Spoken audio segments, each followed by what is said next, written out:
Hello. Uh, Hello. We have some questions from the audience.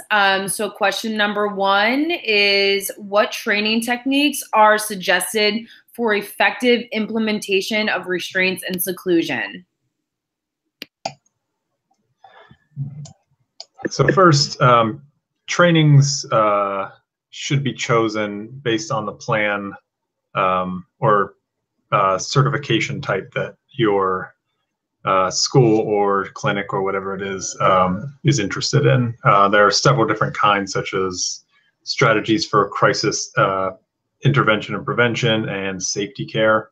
But with those, you should definitely have a certified trainer prior to their use. This training should entail techniques to help calm and diffuse potentially harmful behaviors prior to the crisis situations, all the way up to the use of the restraint and seclusion during crisis situation. Staff should be well trained on the effects of restraint and seclusion and how they could potentially affect both the client and staff. Extensive practice during training and role-playing different behavioral situations can help prepare staff for potential situations they may encounter in the school. And finally, staff should receive at least yearly recertification in the intervention program, which is typically necessary to continue the use of the restraint and seclusion. Thank you, Tyler. Now we'll move on to question number two. How can the use of restraints or seclusion be improved in school settings? The use of restraint and seclusion in a school setting can be difficult, especially with high staff turnover and limited resources. But there are definitely some ways to improve their use. Schools can be knowledgeable in their state laws as they range from state to state.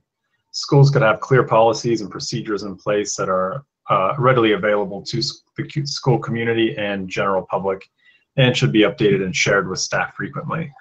Staff should be highly trained, like I said before, and be required to stay up to date in well-established research-based restraint and seclusion procedures. Staff should be constantly reminded that restraint and seclusion have been used as a last resort, and importantly, alternative strategies should be planned for and taught according to students' positive behavior support plans. During the individualized education plan meetings, the team should use this time to discuss if the use of restraint and seclusion are truly necessary, and if so, they must determine the parameters of their use, the form, the location, length, frequency of monitoring, and parental communication if it is used. Students will also need to be monitored closely during any restraint and seclusion. And debriefing after the circumstance is very important, both with the family and the individual themselves. When all parties are in a calm state, and it's a good time to constructively plan how to better approach the situation in the future. You can also answer any questions that the student, parents, or staff may have about the recent situation. As a school, a record of the use of restraint and seclusion should be kept, and you can refer to the school policy and state law on how best to keep this information. And most of all, make sure that there is a strong team communication. This way you can help the student in any way possible. Thanks again, Tyler. So question number three is, what personal or professional experience do you have with restraints or seclusion, positive or negative? What was used and was it effective? And would you recommend its use in the same situation in the future? Hello, I do have professional experience using restraint and seclusion, more so with physical restraints than as much with seclusion. I had one client in particular that was extremely aggressive and self-injurious. So whenever he would go into his target behaviors, he would undress himself. So we would clear out the room that he was in and then try and de-escalate the situation and try and get him dressed again. If that wasn't successful, then we would go to a specific seclusion room for that. And once we were inside of the room, we would use de-escalation measures such as physical holds or restraints to prevent him from doing his target behaviors of headbanging, kicking, and punching. So once those techniques weren't as effective as what we'd hoped for, we ended up doing more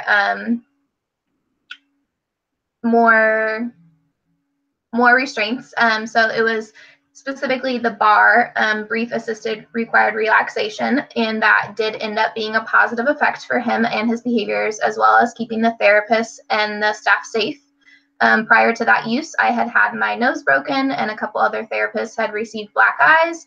And after that has been implemented into his behavior intervention plan, those aggressive behaviors that were super extreme in the past have definitely gone down in frequency, duration, and magnitude. So it has been a positive experience.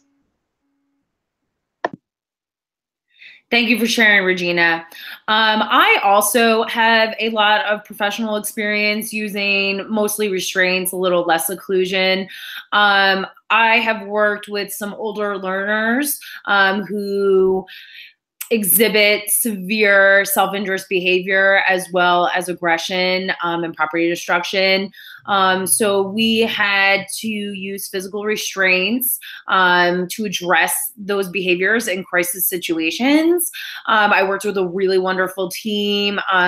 We had really great training. And in those scenarios, the restraints were effective at ending the crisis situation. So that was a positive experience. But I do also have experience with a physical restraint being a treatment. And this was for a student who, again, had severe aggressive behaviors. And in response to his behaviors, we were to implement a basket hold that sometimes was also a standing basket hold, and then sometimes also a sitting basket hold. And a functional analysis was done, and it was inconclusive. But from using these restraints, we saw that he really liked the attention that he got from it. So it actually escalated the extreme behavior that we saw. So this was a very negative experience, and I do not recommend using restraints as a treatment for severe behaviors.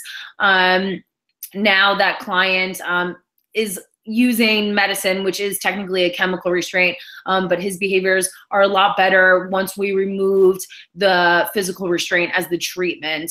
But again, using restraints in crisis situations was a positive experience for me.